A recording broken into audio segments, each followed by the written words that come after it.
भारत के दुश्मनों को ढेर करने के लिए 31 हंटर किलर ड्रोन आ रहे हैं और ये खबर सुनने के बाद चीन और पाकिस्तान की नींद उड़ना बिल्कुल तय माना जा रहा है। ये पूरी खबर क्या है मैं आपको बताती हूँ। देखिए, जब बैठे बैठे ही दुश्मन ढेर हो सकते हैं तो घर में घुसकर मारने की जरूरत आखिर क्यों हो। बिल्कुल सही सुना आपने। भारत के पास एक ऐसा ही अचूक हथियार आने वाला है जिससे पाकिस्तान और चीन की नींद उड़ना बिल्कुल तय माना जा रहा है।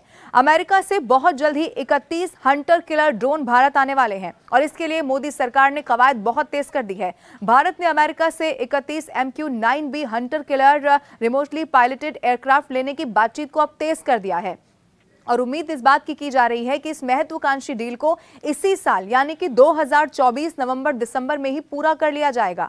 अब भारत ये कदम ऐसे वक्त में उठा रहा है जब चीन और पाकिस्तान अपने सशस्त्र ड्रोन बेड़े को लगातार मजबूत करने में जुटे हुए हैं। मैं आपको ये भी बता दूं कि सूत्रों के हवाले से पता चला है कि इन 31 सशस्त्र ऊंचाई वाले लंबी दूरी तक उड़ान भरने और मार करने वाले हंटर किलर ड्रोन के लिए अमेरिकी सरकार से बातचीत अब बिल्कुल उन्नत चरण में पहुंच गई है और इस ड्रोन के दो वर्जन है। एक स्काई गार्जियन बताया गया और दूसरा सी गार्जियन, जो भारत को जब ये 31 MQ-9B हंटर किलर ड्रोन मिल जाएंगे तो इनमें से 15 सी गार्जियन ड्रोन इंडियन नेवी को दे दिए जाएंगे, जबकि 8 स्काई ड्रोन भारतीय वायुसेना और थल सेना को मिल जाने वाले हैं। यानी कि अब हमारी आर्मी और ज्यादा स्ट्रांग होने वाली है। मैं आपको यह भी बता देती हूं कि भारत के लिए ड्रोन आखिर अहम क्यों है।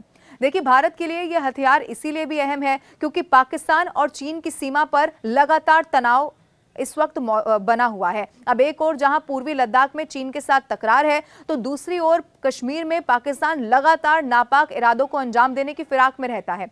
सिर्फ इतना ही नहीं है, चीन भी लगातार पाकिस्तान को ड्रोन सप्लाई कर रहा है, इस बेड़े को मजबूत करने की कोशिश कर रहा है। आपको याद होगा कि चीन ने अपने सशस्त्र काईहोंग 4 और विंग लुंग 2 ड्रोन की आपूर्ति यहां पर तेज कर दी है। सूत्र ये भी बताते हैं कि पाकिस्तान अपना ड्रोन बेड़ा लगातार मजबूत कर रहा है और उसने अपने सदाबहार दोस्त चीन से 16 और सशस्त्र काईहोंग 4 ड्रोन मांगे हैं। और यहां जानने वाली बात यह भी है कि पाकिस्तान के पास पहले से ही सेना में 7 और नौसेना में 3 CH-4 ड्रोन मौजूद है। अब पाकिस्तान चीन की हवाबाजी इससे कैसे निकलने वाली है ये भी आप जान लीजिए। देखिए, भले ही पाकिस्तान और चीन ड्रोन खेल रहे हों, खूब कबूतरबाजी यहां पर कर रहे हों, लेकिन उनकी हवाबाजी अब निकलने वाली है। भारत के पास जो ड्रोन आ रहा है वो मारक हथियार है और आपको ये भी बता दूं कि वो दूर से ही दुश्मन को ढेर करने की ताकत रखता है। उसके लिए सीमा पार जाकर दुश्मनों को ढेर करना बाएं हाथ का खेल हो जाएगा और हंटर किलर ड्रोन के नाम से फेमस ये MQ-9B रीपर या प्रेडेटर बी ड्रोन करीब 40,000 फीट से ज्यादा की ऊंचाई पर लगभग 40 घंटे तक उड़ान भर सकता है और इसीलिए माना यह जा रहा है कि जब ये भारतीय सेना में शामिल हो जाएगा तो भारतीय सेना और ज्यादा मजबूत हो जाएगी और खासतौर पर चीन और पाकिस्तान की इस खबर को सुनने के बाद नींद उड़ने वाली है।